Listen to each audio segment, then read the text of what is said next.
ଆଜିର ଦିନ ଏପ୍ରିଲ 18, 2026 ଆପଣଙ୍କ ପାଇଁ କ'ଣ ନେଇ ଆସିଛି? ଚାଲନ୍ତୁ ଜାଣିବା ଗ୍ରହ ନକ୍ଷତ୍ର କ'ଣ କହୁଛନ୍ତି। ଆଉ ହଁ, ଆମେ ଖାସ୍ କରି ଦେଖିବା ପ୍ରତ୍ୟେକ ରାଶି ପାଇଁ ଶୁଭ ରଙ୍ଗ କ'ଣ ଆଉ କିଛି ସରଳ ଉପାୟ ଯାହା ଆପଣଙ୍କ ଦିନକୁ ଆହୁରି ସୁନ୍ଦର କରିପାରିବ। ନମସ୍କାର, ସମସ୍ତଙ୍କୁ ବହୁତ ବହୁତ ସ୍ୱାଗତ। ଆସନ୍ତୁ ଗୋଟିଏ ପଜିଟିଭ୍ ମନୋଭାବ ସହିତ ଆଜିର ଦିନ ଆରମ୍ଭ କରିବା। ତେବେ ମନରେ ପ୍ରଶ୍ନ ତ ଉଠୁଥିବ ନୁହେଁ କି ଯେ ଆଜିର ଦିନଟା କେମିତି କଟିବ? ଆଉ ବେଶୀ ସମୟ ନ ନେଇ ଚାଲନ୍ତୁ ସିଧା ଆମର ରାଶିଫଳ ଦୁନିଆକୁ ଯିବା। ଆମେ ଆରମ୍ଭ କରିବା ସବୁଠୁ ଊର୍ଜାବାନ ଫାୟାର ସାଇନ୍ସ ବା ଅଗ୍ନିତତ୍ତ୍ୱର ରାଶିମାନଙ୍କଠାରୁ। ତେବେ ମେଷ, ସିଂହ ଆଉ ଧନୁ ରାଶିର ବ୍ୟକ୍ତିମାନେ ଶୁଣନ୍ତୁ ଆପଣଙ୍କ ପାଇଁ ଆଜି ଦିନଟା କ'ଣ ଖାସ୍ ନେଇକି ଆସିଛି। ମେଷ ରାଶି, ଆପଣଙ୍କ ପାଇଁ ତ ଦିନଟା ବହୁତ ବଢ଼ିଆ ଅଛି। କିଛି ନୂଆ କାମ ଆରମ୍ଭ କରିବାକୁ ଭାବୁଛନ୍ତି କି? ତାହେଲେ ଆଗେଇ ଯାଆନ୍ତୁ, ସଫଳତା ମିଳିବାର ପୁରା ଚାନ୍ସ ଅଛି। ଆଜି ଆପଣଙ୍କ ପାଇଁ ଶୁଭ ରଙ୍ଗ ହେଉଛି ଲାଲ। ଏହା ଆପଣଙ୍କ ଉତ୍ସାହକୁ ଦୁଇଗୁଣା କରିଦେବ। ଆଉ ଦିନକୁ ଆହୁରି ଭଲ କରିବା ପାଇଁ ବସ୍ ହନୁମାନଙ୍କ ନାଁ ନିଅନ୍ତୁ ଆଉ ହନୁମାନ ଚାଲିସା ପାଠ କରନ୍ତୁ। ଦେଖିବେ ସବୁ ମଙ୍ଗଳମୟ ହେବ। ଆସନ୍ତୁ ଦେଖିବା ସିଂହ ରାଶି ପାଇଁ କ'ଣ ଅଛି। ଆରେ ୱାଃ, ଆଜି ତ ଆପଣଙ୍କ ପାଇଁ ଏକଦମ ଶୁଭ ଦିନ। ଅଫିସରେ ତାରିଫ ମିଳିବ ଆଉ ଘରେ ପରିବାରର ପୁରା ସପୋର୍ଟ। ଆପଣଙ୍କ ପାଇଁ ଶୁଭ ରଙ୍ଗ ହେଉଛି କେଶରିଆ। ଆଉ ଗୋଟିଏ ଛୋଟ କାମ କରନ୍ତୁ, ସକାଳୁ ଉଠି ସୂର୍ଯ୍ୟଦେବଙ୍କୁ ଜଳ ଅର୍ପଣ କରନ୍ତୁ। ବାସ୍ ଦେଖିବେ ପୁରା ଦିନଟା କେମିତି ତେଜରେ ଭରିଯିବ। ଧନୁରାଶି, ଆପଣଙ୍କ ପାଇଁ କିଛି ନୂଆ ସୁଯୋଗ ଆସୁଛି। ବୁଲାବୁଲି କରିବାର ମୌକା ମିଳିପାରେ କିମ୍ବା କୌଣସି ନୂଆ କାମରେ ସଫଳତା।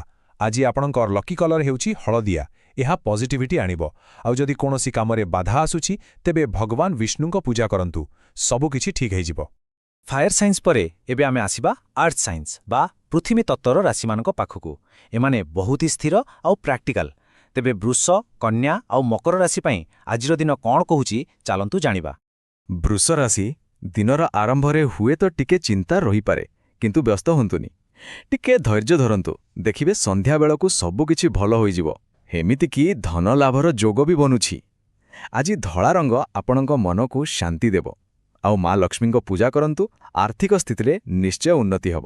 କନ୍ୟା ରାଶିର ବ୍ୟକ୍ତିମାନଙ୍କ ପାଇଁ ଆଜି ଟିକେ ସାବଧାନ ରହିବାର ଦିନ। ଟିକେ ଷ୍ଟ୍ରେସ୍ ଲାଗିପାରେ, ସେଥିପାଇଁ ଯେକୌଣସି ନିଷ୍ପତ୍ତି ନେବା ଆଗରୁ ଦୁଇଥର ଭାବିବେ। ଆପଣଙ୍କ ପାଇଁ ସବୁଜ ରଙ୍ଗ ଆଜି ପଜିଟିଭ୍ ଏନର୍ଜି ଆଣିବ। ଆଉ ମନକୁ ଶକ୍ତ କରିବା ପାଇଁ ମା ଦୁର୍ଗାଙ୍କୁ ପ୍ରାର୍ଥନା କରନ୍ତୁ, ସେ ସବୁ ବାଧା ଦୂର କରିବେ। ମକର ରାଶି, ଆଜି ପୁରା ଫୋକସ୍ କାମ ଉପରେ ରଖିବାକୁ ପଡ଼ିବ, କାରଣ ଆର୍ଥିକ ମାମଲାରେ ଟିକେ ସମସ୍ୟା ଆସିପାରେ। ତେଣୁ ସତର୍କ ରହିବା ନିହାତି ଦରକାର। ନୀଳ ରଙ୍ଗ ଆପଣଙ୍କୁ ସ୍ଥିରତା ଦେବ। ଆଉ କାମରେ ଯେମିତି କୌଣସି ଅସୁବିଧା ନ ହୁଏ ସେଥିପାଇଁ ଶନିଦେବଙ୍କୁ ତେଲ ଅର୍ପଣ କରନ୍ତୁ।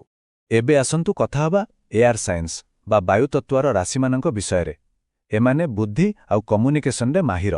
ତେବେ ମିଥୁନ, ତୁଳା ଆଉ କୁମ୍ଭ ରାଶି ପାଇଁ ଦିନଟା କେମିତି ରହିବ ଆସନ୍ତୁ ଜାଣିବା। ମିଥୁନ ରାଶି, ଆଜି ଦିନଟା ବହୁତ ହିଁ ଖୁସିରେ କଟିବ। ପରିବାର ସହିତ ମସ୍ତି କରିବେ ଆଉ ନୂଆ ନୂଆ ସୁଯୋଗ ବି ମିଳିବ। ସବୁଜ ରଙ୍ଗ ଆପଣଙ୍କ ମନରେ ନୂଆ ଆଶା ସୃଷ୍ଟି କରିବ। ଆଉ ସବୁ କାମ ଯେମିତି ବିନା ବାଧାରେ ହେଇଯାଉ, ସେଥିପାଇଁ ଭଗବାନ ଗଣେଶଙ୍କୁ ପ୍ରସାଦ ଅର୍ପଣ କରନ୍ତୁ। ତୁଳା ରାଶି, କିଛି ଗୁଡ୍ ନ୍ୟୁଜ୍ ପାଇଁ ପ୍ରସ୍ତୁତ ହୋଇଯାଆନ୍ତୁ। ଆର୍ଥିକ ଲାଭ ହେବାର ସମ୍ଭାବନା ଅଛି, ଯାହା ପାଇଁ ମନ ବହୁତ ଖୁସି ରହିବ। ଆପଣଙ୍କ ଶୁଭ ରଙ୍ଗ ହେଉଛି ଗୋଲାପୀ। ଆଉ ଦିନସାରା ମନକୁ ଖୁସି ଆଉ ଶାନ୍ତ ରଖିବା ପାଇଁ ବସ୍ ଭଗବାନ କୃଷ୍ଣଙ୍କର ନାଁ ଜପ କରନ୍ତୁ। କୁମ୍ଭ ରାଶି, ଆପଣଙ୍କ ପାଇଁ ବହୁତ ଶୁଭ ସମୟ ଚାଲିଛି। ଯାହା ବି ନୂଆ ପ୍ଲାନ୍ କରିଛନ୍ତି ତାକୁ ଆଜି ଆରମ୍ଭ କରିଦିଅନ୍ତୁ, ସଫଳତା ପକ୍କା ମିଳିବ। ଆପଣଙ୍କ ପାଇଁ ଆଜି ନୀଳ କିମ୍ବା କଳା ରଙ୍ଗ ଶୁଭ। ଆଉ ନିଜ ଭିତରର ଶକ୍ତିକୁ ବଢ଼ାଇବା ପାଇଁ ଭଗବାନ ଶିବଙ୍କ ନାମ ଜପ କରନ୍ତୁ। ଆଉ ଶେଷରେ ଆମେ ପହଞ୍ଚିଛୁ ୱାଟର ସାଇନ୍ସ ବା ଜଳତତ୍ତ୍ୱର ରାଶିମାନଙ୍କ ପାଖରେ। ଏମାନଙ୍କ ଭିତରେ ଭାବନା ଆଉ ଗଭୀରତା ଭରି ରହିଥାଏ। ତେବେ ଆସନ୍ତୁ ଦେଖିବା କର୍କଟ, ବୃଶ୍ଚିକ ଆଉ ମୀନ ରାଶି ପାଇଁ ଆଜିର ଦିନ କ'ଣ କହୁଛି। କର୍କଟ ରାଶି, ଆପଣଙ୍କ ପାଇଁ ଦିନଟା ସାଧାରଣ ରହିବ। ବେଶୀ କିଛି ଚିନ୍ତା କରିବାର ନାହିଁ। ବାସ୍ ନିଜ କାମ ଉପରେ ଫୋକସ୍ କରନ୍ତୁ ଆଉ ଯେତେ ସମ୍ଭବ ଝଗଡ଼ାଝାଟିରୁ ଦୂରରେ ରୁହନ୍ତୁ। ଆପଣଙ୍କ ପାଇଁ ଧଳା ରଙ୍ଗ ଶାନ୍ତି ଆଣିବ। ଆଉ ମନକୁ ସ୍ଥିର ରଖିବା ପାଇଁ ଭଗବାନ ଶିବଙ୍କୁ ଜଳ ଅର୍ପଣ କଲେ ବହୁତ ଭଲ। ବୃଶ୍ଚିକ ରାଶି, ଆଜି ଟିକେ ଆଲର୍ଟ ରହିବାର ଅଛି। ଖାସ୍ କରି କାହାକୁ ବି ବିଶ୍ୱାସ କରିବା ଆଗରୁ ଭଲ ଭାବେ ଭାବିବେ। ଲାଲ ରଙ୍ଗ ଆପଣଙ୍କ ଆତ୍ମବିଶ୍ୱାସକୁ ବଢ଼େଇବ।